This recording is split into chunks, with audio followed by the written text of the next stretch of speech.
ছাত্র শিবিরের সেক্রেটারি মিথ্যাচারিতার জনক বর্তমান ক্যাম্পাসে বিশ্ববিদ্যালয়ে শিক্ষার্থীদের যে ব্যক্তি স্বাধীনতা সেটাকে হরণ করা তারা ঘৃণ্য প্রচেষ্টা চালাচ্ছে। যেভাবে ছাত্রলীগ বাক স্বাধীনতা হরণ করেছিল ঠিক সেইভাবে তাদের ভিতর থেকে লালিত পালিত তাদের ভিতর থেকে বেড়ে ওঠা ছাত্র সংগঠন ইসলামী ছাত্র শিবির তারা বর্তমানে শিক্ষার্থীদের ব্যক্তি স্বাধীনতাকে হরণ করছে। আপনারা দেখেছেন গত কয়েকদিন আগে, গত 2 দিন পূর্বে শহীদুল্লাহ হলে ঢাকা বিশ্ববিদ্যালয়ের একজন সাবেক শিক্ষার্থী তার সহধর্মিণী সহ এসেছিল। সেখানে এই শহীদুল্লাহ হলের ছাত্র শিবির নেতা তার কর্তৃক কিন্তু সেই বড় ভাই এবং তার সহধর্মিণী হেনস্থার শিকার হয়েছে।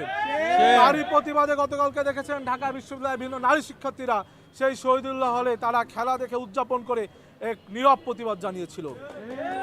আমরা বলতে চাই আজকে আমরা এখানে বসে যখন আপনারা ইতোমধ্যে দেখেছেন যে বাংলাদেশ সরকারের মাননীয় প্রধানমন্ত্রী জননেতা তারেক রহমান মালয়েশিয়া এবং চীনের যে সফর সেই সফরের সফলতা নিয়ে আজকে আমরা আলোচনা করব।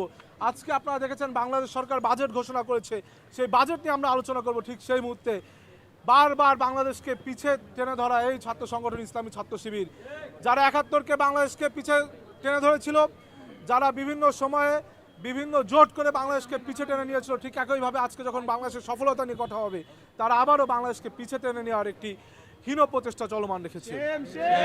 আজকে আমরা এখানে আমাদের দুঃখ লাগে যে আমরা আজকে কাদের সাথে রাজনীতি করি, কারা আমাদের প্রতিপক্ষ, কারা আমাদের বন্ধুপ্রতিম সহযোদ্ধা। কেননা তারা বিভিন্ন সময় আপনারা দেখেন যে তাদেরকে ক্যাম্পাসে দেখা যায় না, তারা কখনো ব্যক্তিগত কখনো পারিবারিক কখনো রাজনৈতিক সফরে থাকে, হঠাৎ ক্যাম্পাসে আসে, এসে দুই একটি মিথ্যাচার করে তারা আবার টাইম লাইটে আসতে চায়। গত কয়েকদিন আগে দেখলাম যে ইসলামী ছাত্র শিবিরের সেক্রেটারি মিথ্যাচারিতার জনক বর্তমান ক্যাম্পাসে গোলাম রাব্বানী ধারা যে অব্যাহত রেখেছে এই এস.এম. ফরাদ, সে বক্তব্যে বলেছে 5 তারিখ রাতে নাকি বাংলাদেশ জাতীয়তাবাদী ছাত্রদল হল দখল করেছিল। কিন্তু দুঃখের বিষয় 5ই আগস্ট যখন সবাই হাসিনা পালিয়ে যাওয়ার পরে সকলে বিভিন্ন আনন্দ উচ্ছ্বাস করছে, কেউ বা স্বজন হারানোর বেদনায় আল্লাহ রাব্বুল আলামিনের কাছে শুকরানা আদায় করছে, তারা কোনো কিছুকে না দেখে তারা কিন্তু ওই দিন দুপুরবেলা থেকেই তারা সুদূর পরিকল্পনার অংশ হিসেবে এই ঢাকা বিশ্ববিদ্যালয়ের প্রত্যেকটা হলে অবস্থান নিয়ে ইসলামী ছাত্র শিবির কিন্তু হলগুলোকে দখল করেছিল। তার প্রেক্ষাপটে আমি আমার ব্যক্তিগতভাবে বলতে পারি, আমি সহ আমার বিভিন্ন বন্ধুবান্ধব যারা বৈধ আইডি কার্ড ছিল তারা পরবর্তী দিন যখন ক্যাম্পাসে হলে উঠতে যাই তারা বলেছে যে আমরা সাধারণ শিক্ষার্থী, আপনারা এখন হলে উঠতে পারবেন না। আমরা বলেছি আমরা তো বৈধ শিক্ষার্থী, আইডি কার্ড আছে কেন পারবো না। তারা বলেছে এটাই নিয়ম, এখন নতুন করে অ্যাপ্লিকেশন করে উঠতে হবে।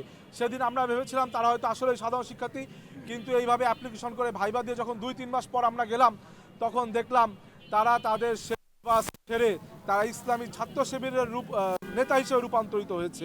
আমরা মনে করি ইসলামে যদি কোনো পুরুষ হিসেবে জন্ম নিয়ে ইচ্ছাকৃতভাবে নারীতে রূপান্তরিত হয় বা কোনো নারী যদি নারী হিসেবে জন্ম লাভ করে ইচ্ছা করে পুরুষে রূপান্তরিত হয়, এটা যেমন ইসলামে হারাম। আমরা একইভাবে মনে করি যারা কখনো নিজেদেরকে সাধারণ শিক্ষার্থী, যারা কখনো বিভিন্ন সংগঠনের সভাপতি সাধারণ সম্পাদক বলে আবার কিছুদিন পর রূপান্তরিত করে ইসলামী ছাত্র শিবিরের নেতা বনে যায়,